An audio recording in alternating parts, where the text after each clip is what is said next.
Howdy, I'm Ernest Branford, and this video is about my cultural plunge experience about the history, customs, and beliefs of Hinduism for Texas A&M University's course EDCI 602, Cultural Foundations of Education. Enjoy!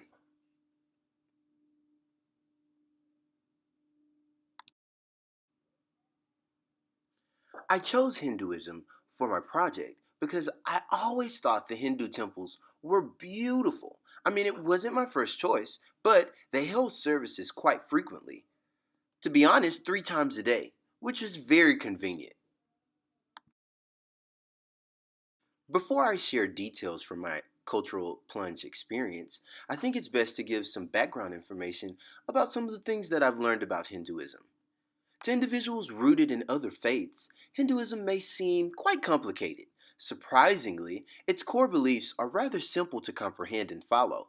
The Hindu region originated in India thousands of years ago, around 1500 BC to be exact. The Indo-Aryan people migrated from the Indus Valley, and their language and culture blended with that of indigenous people living in the region.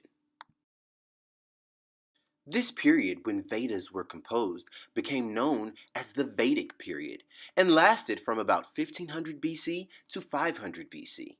Rituals such as sacrifices and chanting became common during this period.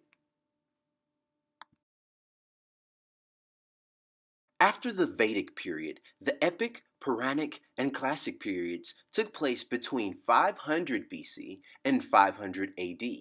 Hindus began to emphasize the worship of deities, especially Vishnu, Shiva, and Devi.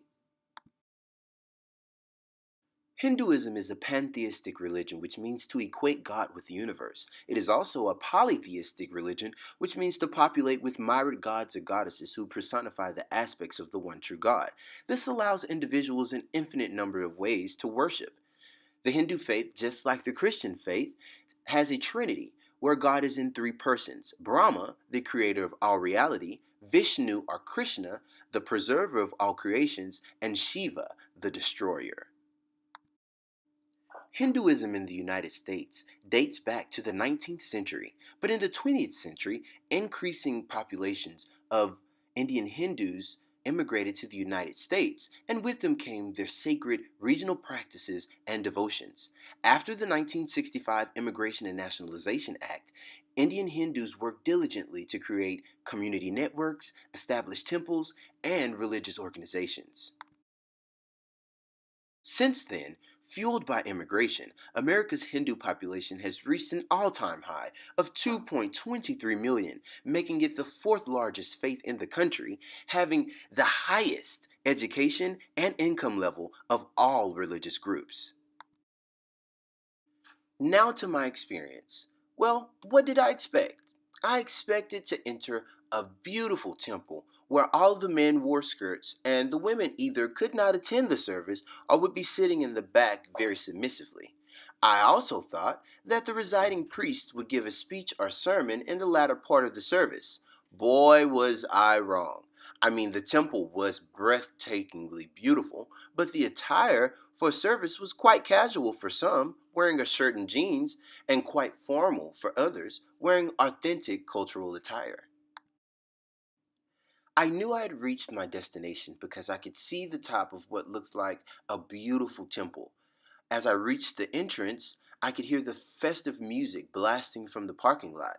And I walked towards the music and crowd of people to ask for directions, but was redirected to the temple where the 7 o'clock service was about to begin. Upon entrance, trying to remain as inconspicuous as possible, I just followed suit of everyone that went before me.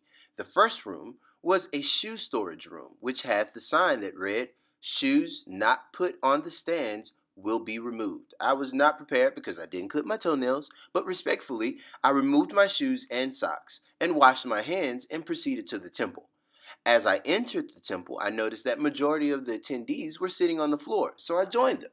Promptly at 7 p.m., the iron-lined curtains were pulled back, which unveiled a beautiful array of colorful statues.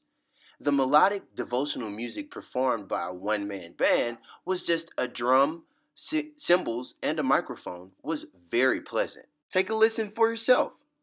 I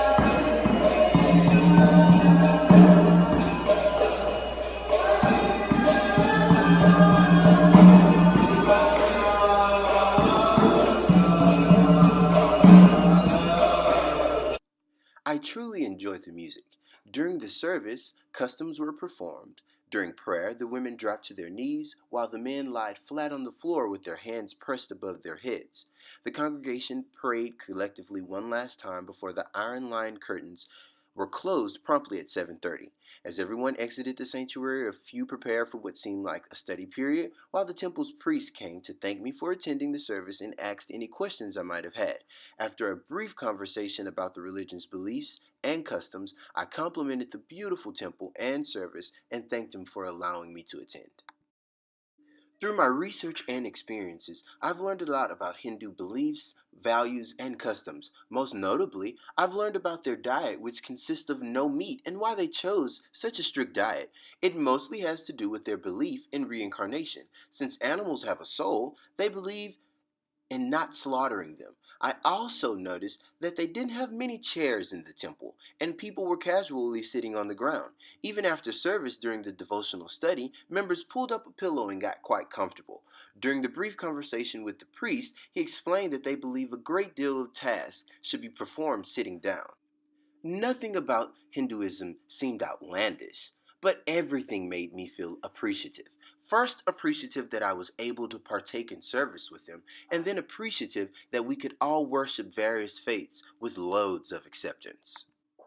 So, all of my misconceptions about the culture and religion that I knew nothing about were definitely made clear through observation and conversation. I now have a newfound appreciation for the Hindu faith and won't be so quick to judge next time. This short experience into the Hindu culture gives me a greater appreciation for their beliefs and customs. And if I ever have the privilege of having a Hindu student in my class, maybe we could share experiences and access opportunities to learn even more. Thanks for tuning in, and I hope you enjoyed this video half as much as I've enjoyed this experience.